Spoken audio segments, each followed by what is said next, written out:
Hello guys, तो अभी हम लोग देखने वाले हैं अपना अगला क्वेश्चन का सीरीज जो है, जो लेक्चर है, ठीक है ना। चलो देखते हैं। 100 तक हम लोगों ने कर लिया है। सोचो, 14,000 में हम लोगों ने 100 कर लिया। इट्स अ ग्रेट अचीवमेंट, है ना।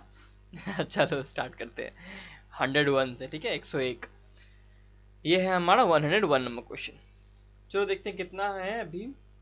क्या है लिखा हुआ, the non membranous structure, the non membranous structure is, बताओ कौन सा नॉन मेम्ब्रेनस स्ट्रक्चर है इसमें।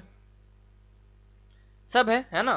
स्ट्रक्चर पूछ रहा है तो कोई दिक्कत वाली बात नहीं है, सब के सब होंगे यहाँ पे। तो answer should be D, the non membranous structure is all D. 19 का क्या हो जाएगा, डी हो जाएगा, ठीक है। राइबोसोम के पास भी कोई मेम्ब्रेन नहीं होता, सेंट्रोइड्स में नहीं होता, न्यूक्लियोलस में भी नहीं होता है, ठीक है। Next question, single membrane bound organelles are, ये भी बहुत इजी क्वेश्चन है, ठीक है। ऑल हो जाएंगे जितने भी हैं, ये सारे के सारे गोल्गी कॉम्प्लेक्स से बनते हैं, ठीक है। स्फेरोजोम कई बार सेल्फ भी बनता है, नहीं तो ऐसे गोल्गी कॉम्प्लेक्स से ही बनता है मेनली, सारे के सारे वही से ही बनते हैं।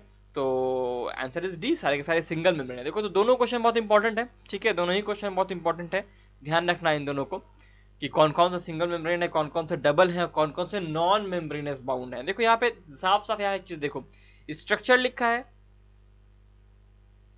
ऑर्गेनल नहीं लिखा। क्यों? क्योंकि nucleus is not an organelle, nucleus is an organelle भी नहीं, न्यूक्लियस को भी तुम ऑर्गेनल नहीं मान सकते हो, बिकॉज कमांडिंग सेक्टर सेंटर होता है वो तो सेल का, तुम उसको भी ऑर्गेनल मानो ना मानो कोई दिक्कत वाली बात नहीं है। लेकिन हाँ, ये ध्यान रखो कि न्यूक्लियोलस एक स्ट्रक्चर है, ना कि एक ऑर्गेनल है। इसी कारण यहाँ पे ऑर्गेनल शब्द का इस्तेमाल नहीं किया है क्वेश्चन के अंदर, लेकिन यहाँ देखो ऑर्गेनल शब्द का इस्तेमाल किया है, तो ध्यान रखना।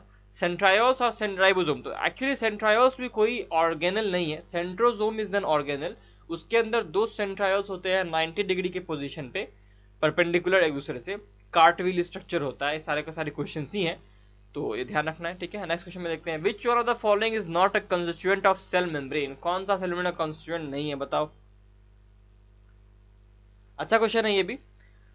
Cholesterol is an component of cell membrane, glycolipid और फॉस्फोलिपिड है। ग्लाइकोलिपिड जो है और कोलेस्ट्रॉल है, ये सब आइडेंटिफिकेशन में काम आते हैं, ठीक है, सेल के आइडेंटिफिकेशन में काम आते हैं।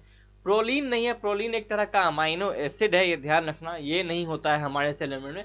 बैक्टीरिया का सेल मेम्ब्रेन में हम लोग को अमाइनो एसिड देखने को मिलता है, लेकिन वहां भी प्रोलीन देखने को हमें नहीं मिलता है। नेक्स्ट क्वेश्चन देखते हैं, the cell membranes of adjacent cells are fused at this junction, इस जंक्शन पे आकर के दो सेल मेम्ब्रेन आकर के फ्यूज होते हैं, ठीक है, ये बताना है। इसका आंसर बताओ क्या होगा। इसका आंसर होगा जोनुला ऑक्यूलिडेंस, ठीक है। ये ध्यान रखना है कि दो सेल के बारे में बात कर रहा है ना, ये दो एडजेसेंट सेल के बारे में बात कर रहा है, इसको हम लोग जोनुला ऑक्यूलिडेंस कहेंगे, ओके, ठीक है। तो जोनुला ऑक्यूलिडेंस क्या है, इसको हम लोग कॉमन नेम में टाइट जंक्शन के नाम से जानते हैं, ठीक है। ये क्या है, ये टाइट जंक्शन है, ओके, ये क्या है, ये टाइट जंक्शन होता है, ठीक है। फिर हमारे पास मैक्यूला एडहेरेंस जो है, इसको हम लोग डेस्मोजोम के नाम से जानते हैं, हम लोग पहले वीडियो में बात भी किए हैं इसका, ठीक है। डेस्मोजोम के बारे में जानते हैं। टाइट जंक्शन हमें कोई लीकेज से प्रिवेंट करता है, ओके। एपिथेलियल सेल्स जो होते हैं ना, वो मैक्यूला एडहेरेंस से ज्वाइंट रहते हैं एक दूसरे के साथ, ठीक है। और इसके अंदर इंटरमीडिएट फिलामेंट्स भी होते हैं डेस्मोसोम्स में, मैंने डायग्राम भी पिछले वीडियो में बना के दिखाया था आप लोग को। और फिर जो जोनुला एडहेरेंट जो होता है, वो ठीक जो होता है ना, टाइट जंक्शन के बिलो नीचे होता है, ठीक है। इसको ऑक्लूडिंग जंक्शन भी कहते हैं। आगे बढ़ते हैं, 23 क्वेश्चन को देखते हैं, क्या है इसका आंसर बताओ। देखो यहाँ पे आपको लिपिड मॉलिक्यूल का स्ट्रक्चर दे दिया है, और इसमें आपको बताने के लिए कहा है कि कौन सा स्ट्रक्चर सही होगा हमारे सेल मेम्ब्रेन के लिए। बहुत इजी सा क्वेश्चन है। इसमें हेड जो होता है, पोलर हेड, वो आउटवर्ड होता है दोनों तरफ से, और टेल जो होता है हाइड्रोफोबिक वाला, वो अंदर की ओर होता है। तो आंसर इज सी, ठीक है। वही चीज यहाँ पे लिखा हुआ है, एनसीईआरटी से क्वेश्चन लिया गया है इसका। नेक्स्ट क्वेश्चन देखते हैं, bulk drinking of fluid by cell और process of sucking of fluid from the cell surface is called. देखो, फैगोसाइटोसिस होता है, एक पिनोसाइटोसिस होता है। फैगोसाइटोसिस मतलब होता है किसी सॉलिड सब्सटेंस या फूड को अंदर लेना, और बल्क ड्रिंकिंग या किसी फ्लूइड को अंदर लेने को हम लोग पिनोसाइटोसिस कहते हैं, ठीक है। पानी पीना जो होता है ना, वही चीज पिनोसाइटोसिस। तो आंसर इसका हो जाएगा बी, ठीक है। तो अलग अलग चीज है। सेल साइटोप्लाज्म का, जो सेल के साइटोप्लाज्म का मूवमेंट साइक्लोसिस कहलाता है। Osmosis is movement of molecules from higher to lower concentration through cell membrane, है ना। आगे बढ़ते हैं 25 का देखते हैं। The thickness of plasma membrane is, thickness of plasma membrane, ये हम लोगों ने पिछले वीडियो में बात किया था, वहां पे हम लोगों ने 7.5 नैनोमीटर देखा था, है ना, यूनिट मेम्ब्रेन मॉडल के आधार पर हम लोगों ने देखा था।